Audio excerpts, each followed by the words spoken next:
As parents, we all know that moment. Your child suddenly covers their ears in a noisy restaurant. They melt down in the middle of the grocery store. They refuse certain clothes because the tags are itchy or they hurt. They're scratchy pants, right? And almost immediately the comments start. They'll grow out of it. They're just being sensitive. It's just a behavior thing. Don't worry about it. But what if those reactions aren't behavioral at all? What if your child isn't just overreacting? What if their nervous system is overwhelmed and doing the best that it can to survive in the environment that it's in?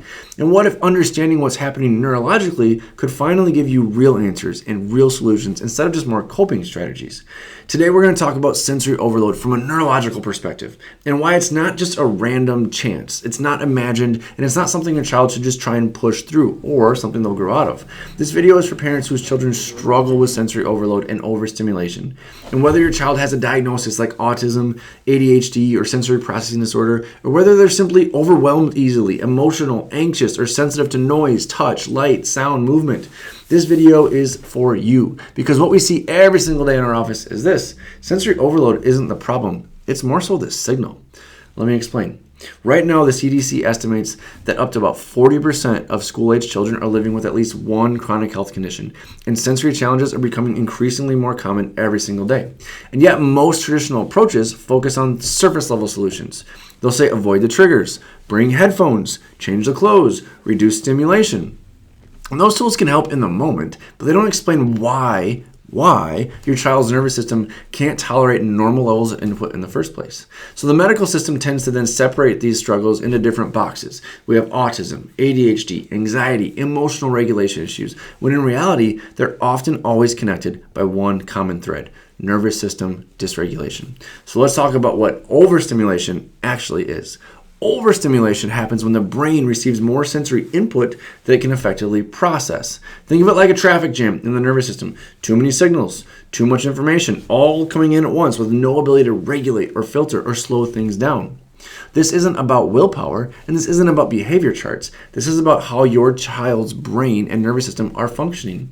And at the center of this is something called the autonomic nervous system. The system runs everything that we do automatically. They shouldn't have just called it the automatic nervous system. I don't know why we have to mince words here, but it controls breathing and digestion and heart rate and emotional regulation, sensory processing. It has two main branches: the sympathetic branch, which is fight or flight, running from a bear, survival mode, and then the parasympathetic branch. This is resting and regulating and recovering. In a healthy, adaptable nervous system, children can move fluidly between these two states. But when subluxation and neurological stress set in and are present, kids get stuck. They get stuck in fight or flight. They get stuck on high alert. They get stuck perceiving normal sensory input as a threat. And then when this happens, we don't just see sensory overwhelm. We see trouble sleeping. We see digestive issues. We see emotional outbursts. We see anxiety, poor focus, constant exhaustion, because the nervous system never gets a break. It never gets a chance to calm down. It is constantly in survival mode. So here's the part that most parents have never been told. This didn't just start yesterday. For many kids, sensory overload is the result of what we call the perfect storm, a buildup of stress within the nervous system, often beginning before birth. Prenatal stress matters. A mom's stress chemistry directly influences fetal brain and nervous system development. And birth stress matters also. Interventions like C-sections, forceps, vacuum extractions, or prolonged labor can place physical stress on a baby's developing nervous system. Early childhood stressors matter too. Illnesses, antibiotics, falls, emotional stress, environmental toxins. None of these alone cause sensory overload, but together they can overwhelm a developing nervous system. And I tell you all of this from the perspective of having been one of those parents myself. Our son was a C-section delivery, and thank the Lord for that intervention. It had to be done for his health and health of my wife, Dr. Sam.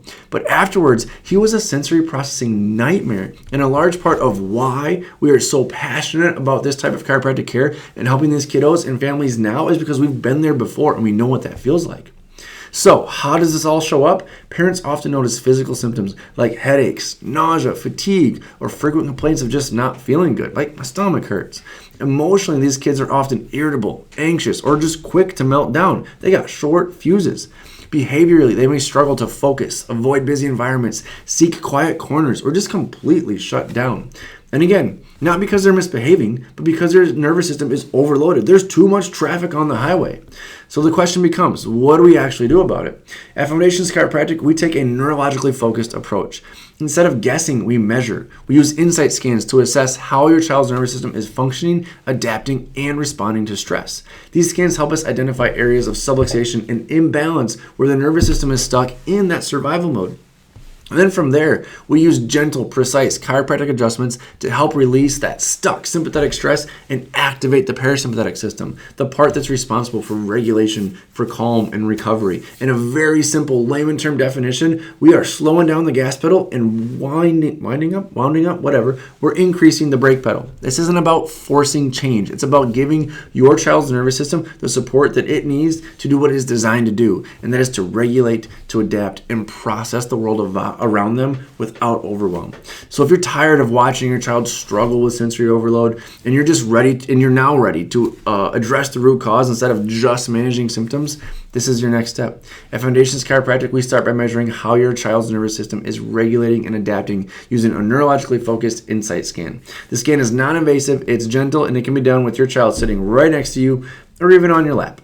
It allows us to see how your child's sensory system is responding to the world around them, where stress is building up, and how we can help to calm it down.